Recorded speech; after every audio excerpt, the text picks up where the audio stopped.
Hay momentos en la historia en que la fe se vuelve un grito, momentos en que las palabras de los evangelios ya no pueden quedarse encerradas en templos de piedra y en oraciones silenciosas, porque la realidad afuera es demasiado dura. Imagina América Latina en la década de 1960, un continente hermoso y diverso, pero atravesado por heridas profundas. Millones de campesinos sin tierra, trabajadores explotados, niños desnutridos, mujeres invisibles. Y en medio de todo eso, una pregunta incómoda comienza a surgir dentro de la propia Iglesia Católica. ¿Cómo hablar de Dios en un continente donde reina la pobreza?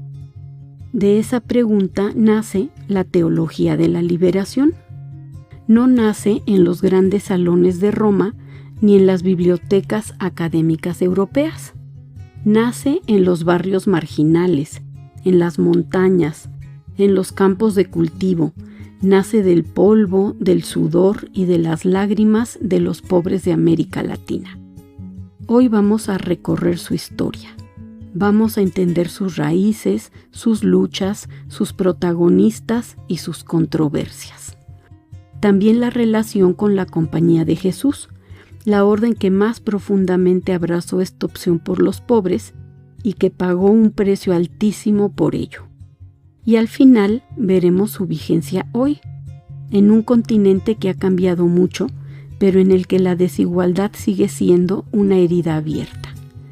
Para entender esta teología hay que sumergirse en el contexto que la vio nacer.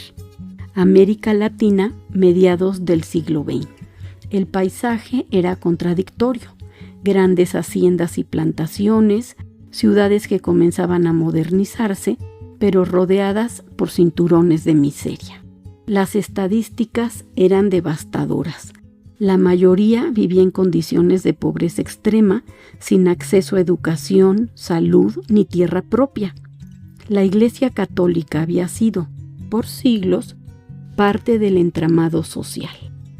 Era la encargada de bautizos, matrimonios, funerales, acompañaba las fiestas patronales y daba consuelo espiritual, pero rara vez cuestionaba el orden social que mantenía a millones en la miseria.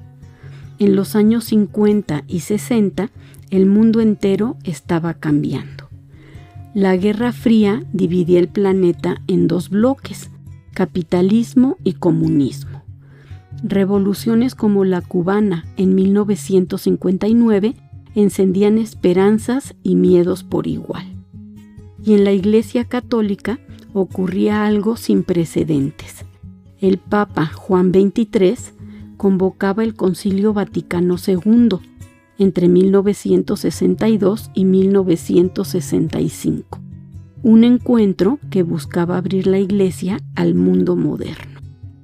Ese concilio trajo aire fresco. Se invitaba a leer los signos de los tiempos, a poner el Evangelio en diálogo con los problemas actuales, a hacer una iglesia menos jerárquica y más cercana a la vida de la gente. Y en América Latina, esta apertura se radicalizó en 1968, durante la Conferencia Episcopal de Medellín, en Colombia. Ahí, los obispos latinoamericanos declararon algo revolucionario: la opción preferencial por los pobres. ¿Qué significaba eso? Significaba que Dios tiene una mirada especial hacia los más vulnerables, que el Evangelio debe leerse desde su perspectiva y que la misión de la Iglesia no puede separarse de la lucha contra las injusticias que los oprimen. Uno de los documentos de Medellín decía sin rodeos: no se puede ser neutral frente a la injusticia. En este contexto aparece una figura clave, Gustavo Gutiérrez, sacerdote peruano. En 1971 publica un libro que marcaría la época, Teología de la Liberación. En ese texto no solo bautizó al movimiento, sino que abrió un camino nuevo para pensar la fe, Gutiérrez parte de una pregunta radical: ¿cómo hablar de Dios en un continente de pobres? Y su respuesta es clara: hay que empezar desde abajo, no desde las teorías europeas, sino desde la vida concreta de los oprimidos. En sus palabras, ser pobre no es una casualidad, es el resultado de un sistema injusto que produce víctimas, y hablar de Dios exige escuchar primero el clamor de esas víctimas. Esta afirmación cambió la manera de hacer teología. Ya no se trataba solo de reflexionar en los seminarios o en las universidades, sino de escuchar la voz del pueblo, de leer la Biblia con ellos, de acompañar su lucha por la dignidad. Otros teólogos se sumaron pronto a esta corriente. Leonardo Boff, desde Brasil, hablaba de una iglesia que debía parecerse más a Jesús, humilde, servidora, comprometida con los últimos. Más adelante, ampliaría su reflexión hacia el cuidado de la creación, sentando las bases de lo que hoy conocemos como ecoteología.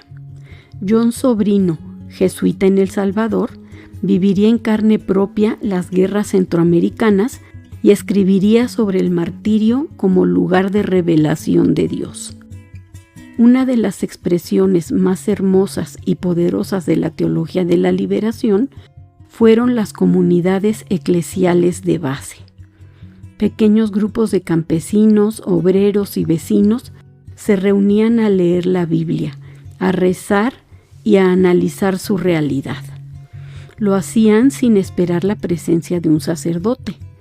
Laicos y laicas conducían el proceso. En esas reuniones, las escrituras se volvían vivas. El Éxodo ya no era una historia lejana de hace milenios, era la promesa de que Dios libera a los esclavos hoy. Las bienaventuranzas dejaban de ser palabras dulces y se convertían en una proclamación subversiva. Dichosos los pobres, porque de ellos es el reino de los cielos. Estas comunidades no se quedaban solo en la oración. También organizaban cooperativas, alfabetización, defensa de derechos humanos. En muchos lugares se convirtieron en semilleros de liderazgo social y en redes de apoyo mutuo frente a la represión de las dictaduras. Si hay una orden religiosa que encarnó con fuerza esta opción por los pobres, fue la Compañía de Jesús. Los jesuitas, conocidos por su labor educativa, comenzaron en los años 70 a repensar su misión. En su congregación mundial de 1975, declararon que su misión no podía separarse de la lucha por la justicia. Esto los llevó a estar presentes en los lugares más difíciles, barrios marginales, comunidades indígenas, zonas de guerra. Pero también los puso en la mira de los regímenes autoritarios.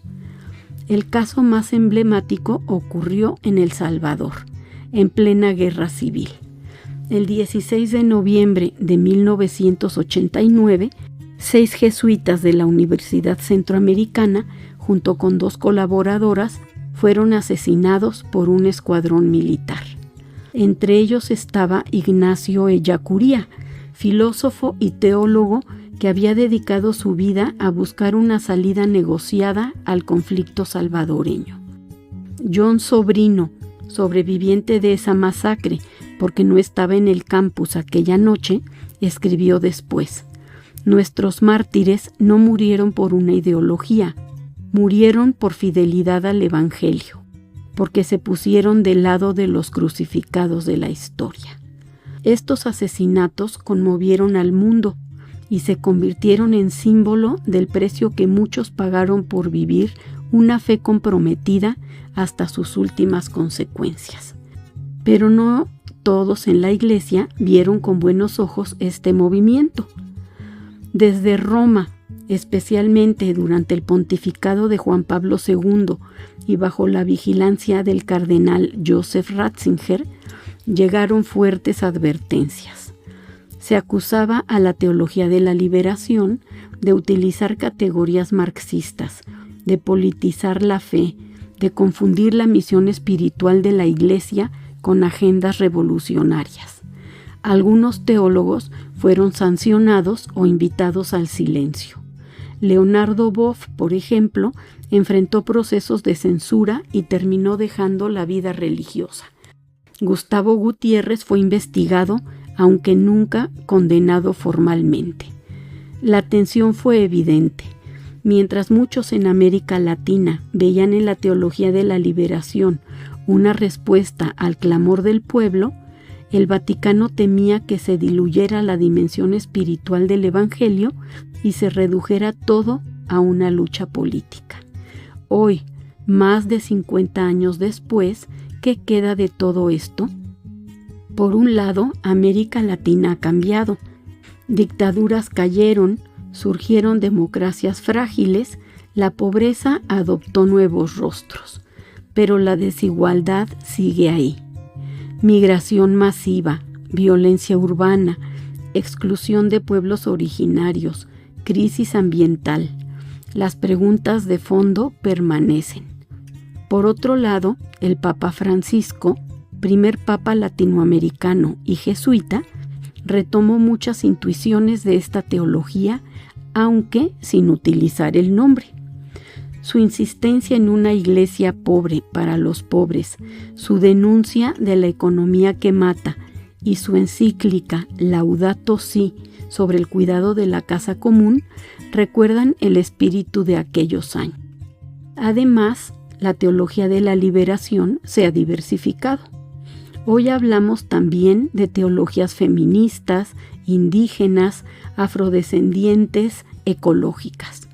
Todas ellas amplían la mirada original, mostrando que la liberación no es solo económica o política, sino también de género, de cultura, de relación con la naturaleza.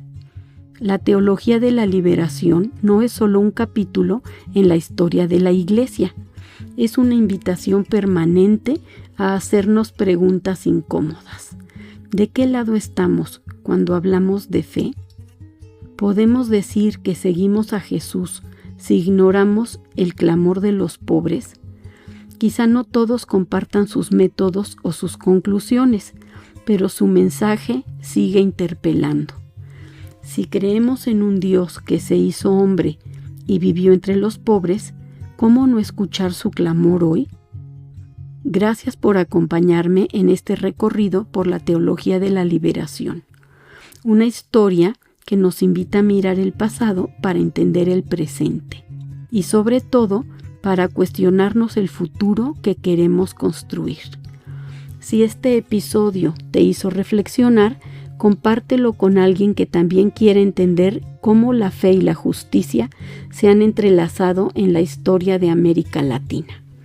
Yo soy Lupita y esto fue Historia para Llevar, un espacio para descubrir juntos que la historia no es cosa del pasado, sino una guía para el presente. Nos escuchamos en el próximo episodio.